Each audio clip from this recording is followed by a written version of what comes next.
ವೀಕ್ಷಕರೇ, ನಾನು ನಿಮ್ಮ ಪ್ರೀತಿಯ ಚೈತ್ರ ಕಬ್ಬಿನಾಲೆ. ಎಲ್ರಿಗೂ ನಮಸ್ಕಾರ. ಇವತ್ತು ನಾನು ಪುರಿ ಜಗನ್ನಾಥ ಬೇರೆ ದೇವರಿಗಿಂತ ಹೇಗೆ ಭಿನ್ನ ಅನ್ನುವ ಒಂದು ಕಥೆಯನ್ನು ತಮಗೆ ತಿಳಿಸ್ತೇನೆ.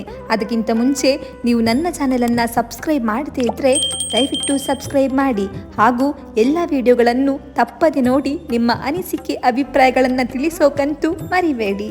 ಒಡಿಸ್ಸಾ ಪುರಿ ಜಗನ್ನಾಥ ಬೇರೆ ದೇವರಿಗಿಂತ ಭಿನ್ನವಾಗಿದ್ದಾನೆ. ಈ ಫೋಟೋವನ್ನು ಒಮ್ಮೆ ಗಮನಿಸಿ, ನಿಮಗೆ ತಿಳಿಯುತ್ತೆ. ಅವನಿಗೆ ಕೈಕಾಲುಗಳಿಲ್ಲ, ಆದರೂ ಆತನದು ಸುಂದರ ರೂಪ. ಅದರ ಹಿಂದೊಂದು ಕಥೆ ಇದೆ. ಇಂದ್ರದ್ಯುಮ್ನ ಮಹಾವಿಷ್ಣುವಿನ ಅಪಾರ ಭಕ್ತ. ಅವನಿಗೊಂದು ಬಯಕೆ, ಮಹಾವಿಷ್ಣುವಿನೊಂದಿಗೆ ನೇರವಾಗಿ ಮಾತಾಡಬೇಕು ಅಂತ. ಇಂದ್ರದ್ಯುಮ್ನ ಮಹಾರಾಜನಿಗೆ ನೀಲಮಾಧವನ ಬಗ್ಗೆ ತಿಳಿದಿರುತ್ತದೆ. ನೀಲಮಾಧವನನ್ನ ಹುಡುಕೋದಕ್ಕಂತ ಮಹಾರಾಜ ತಂಡವೊಂದನ್ನ ರಚನೆ ಮಾಡ್ತಾನೆ. ವಿದ್ಯಾಪತಿಯ ಹೊರತಾಗಿ ತಂಡದಲ್ಲಿ ಉಳಿದೆಲ್ಲರೂ ನೀಲಮಾಧವನನ್ನ ಕಾಣದೆ ಹಿಂದಿರುಗಿ ಬಿಡ್ತಾರೆ. ಇತ್ತ ವಿದ್ಯಾಪತಿ ಶಬರ ಎಂಬ ಬುಡಕಟ್ಟು ಗ್ರಾಮಕ್ಕೆ ಬರ್ತಾನೆ. ಅಲ್ಲಿ ವಿಶ್ವವಸು ಎನ್ನುವ ಬಡ ಬ್ರಾಹ್ಮಣನ ಮನೆಯಲ್ಲಿ ತಂಗುತ್ತಾನೆ. ವಿಶ್ವವಸುವಿನ ಒತ್ತಾಯದ ಮೇರೆಗೆ ಆತನ ಚಿಕ್ಕ ಮಗಳನ್ನ ಮದುವೆಯಾಗ್ತಾನೆ. ಆದರೆ ಆಕೆ ರಾತ್ರಿ ಹೊತ್ತು ತನ್ನ ತಂದೆಯ ಜೊತೆ ಎಲ್ಲಿಗೂ ಹೋಗುತ್ತಿರುತ್ತಾಳೆ. ಮರುದಿನ ಮಧ್ಯಾಹ್ನದ ನಂತರವಷ್ಟೇ ಮರಳುತ್ತಿರುತ್ತಾಳೆ.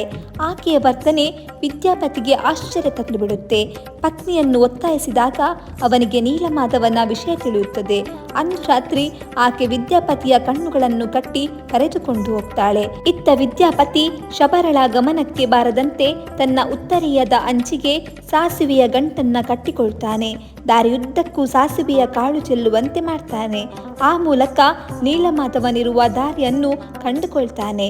ತಾನು ಕಂಡ ಸಂಗತಿಯೆಲ್ಲವನ್ನು ವಿದ್ಯಾಪತಿ ರಾಜ ಇಂದ್ರದ್ಯುಮ್ನನ ಮುಂದೆ ವಿವರಿಸ್ತಾನೆ.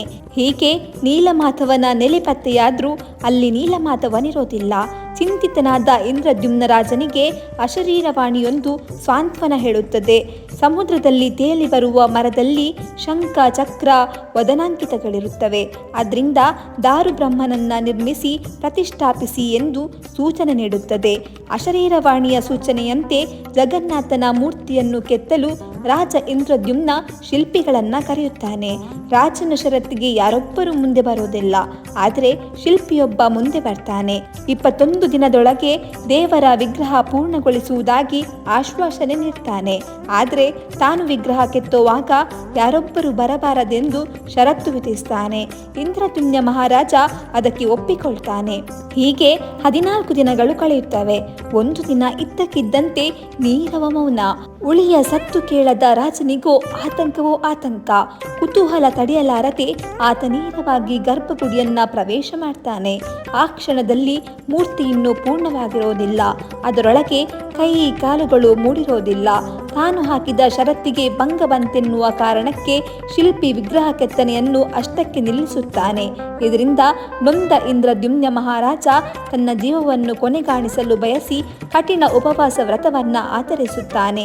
ಅಂದು ಸ್ವಪ್ನದಲ್ಲಿ ಜಗನ್ನಾಥ ದೇವರೇ ರಾಜನಿಗೆ ಕಾಣಿಸಿಕೊಂಡು, ನಾನಿರುವ ರೂಪದಲ್ಲೇ ದಾರು ಬ್ರಹ್ಮನ ರೂಪದಲ್ಲಿ ನನ್ನನ್ನು ಪ್ರತಿಷ್ಠಾಪಿಸು ಎಂದರಾಗುತ್ತೆ. ಹಾಗಾಗಿ ನಾವಿಂದು ಪುರಿಯಲ್ಲಿ ಜಗನ್ನಾಥ, ಬಲರಾಮ ಮತ್ತು ಸುಭದ್ರಳ ವಿಗ್ರಹ ಸಾಮಾನ್ಯ ಮೂರ್ತ ರೂಪಕ್ಕಿಂತ ಭಿನ್ನವಾಗಿದೆ. ಈ ಕತೆ ನಿಮಗೆ ಇಂಟ್ರೆಸ್ಟಿಂಗ್ ಅನಿಸಿದ್ರೆ ಕಮೆಂಟ್ ಮಾಡಿ. ಈ ವಿಡಿಯೋವನ್ನು ಆದಷ್ಟು ಜನಕ್ಕೆ ರೀಚ್ ಮಾಡಿ. ಧನ್ಯವಾದಗಳು.